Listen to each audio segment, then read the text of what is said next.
नमस्कार दोस्तों, आपका स्वागत है आपके अपने चैनल बदायूं स्टडी ऐप पर। आज आप सीखने वाले हैं इंग्लिश ग्रामर में सबसे पहला चैप्टर, जिसे हम सेंटेंस के नाम से जानते हैं। सबसे महत्वपूर्ण अगर अंग्रेजी के विषय में कोई चीज़ है तो वो होते हैं सेंटेंस।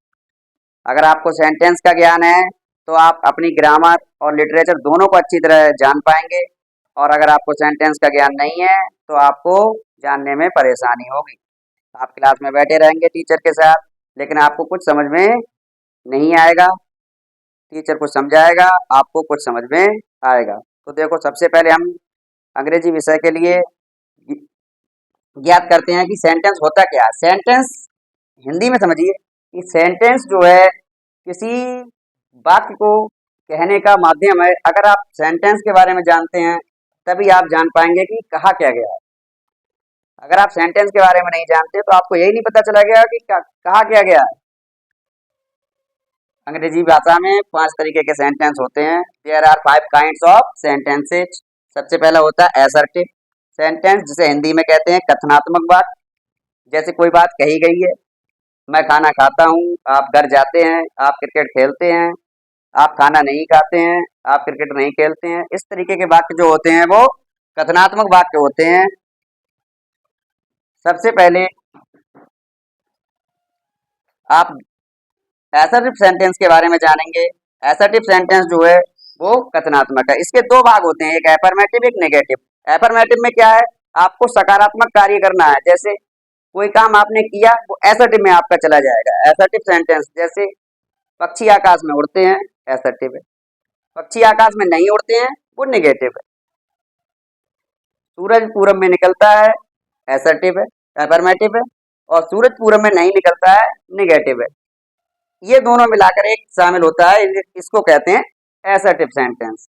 दूसरा सेंटेंस होता है इंट्रोगेटिव सेंटेंस। इंट्रोगेटिव सेंटेंस यानी कि प्रश्नवाचक वाक्य। सबसे पहले आपको ये जानकारी होनी चाहिए, जब भी किताब में इंट्रोगेटिव सेंटेंस लिखा होगा तो उसके आगे प्रश्न सूचक चिन्ह यानी कि मार्क ऑफ इंटेरोगेशन लगा होता है। मार्क ऑफ इंटेरोगेशन से आप पहचान कर सकते हैं कि वाक्य प्रश्नवाचक है। इसमें भी 2 तरीके के सेंटेंस होते हैं, एक yes no type, yes no type sentence.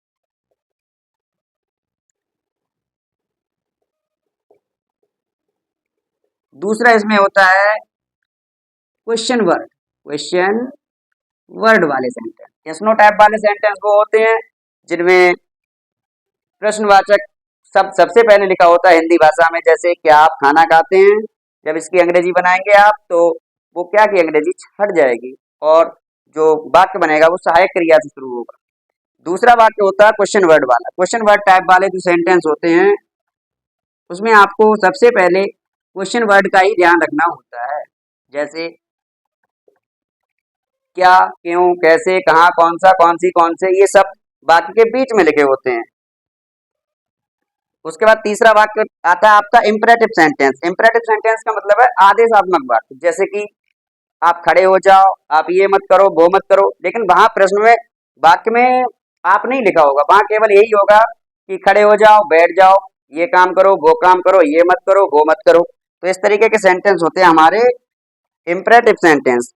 फिर अगला आता है आपका चौथा एक्सक्लेमेटरी सेंटेंस। अगर आप एक्सक्लेमेटरी सेंटेंस के बारे में जानने चाहते हैं तो आपको ये ध्यान रखना होगा, मार्क ऑफ एक्सक्लेमेशन सबसे पहले उसमें होता है। और मार्क ऑफ एक्सक्लेमेशन के साथ विस्मय सूचक शब्द भी लगे होते हैं। जो एक्सक्लेमेशन के शब्द होते हैं वो भी लिखे होते हैं, जैसे कि ओ आप आ गए, हाय मेरे चोट लग गई। तो जब अंग्रेजी बनाते हैं तो उसमें लिखा होता है इलाज, आई एम रून, मैं बर्बाद हो गया, हाय मैं बर्बाद हो गया। इस तरीके के सेंटेंस होते हैं।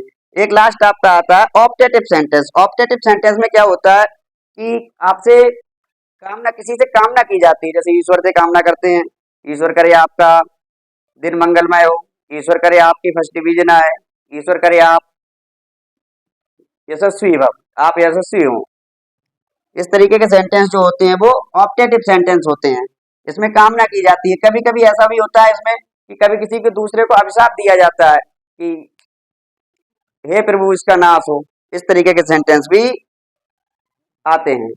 आज के सेंटेंस के लिए केवल इतना ही काफी है। आपसे आशा करते हैं कि आपको समझ में आया होगा जो सेंटेंस आपने सीखे। और अगली वीडियो के लिए प्रतीक्षा करें कल की।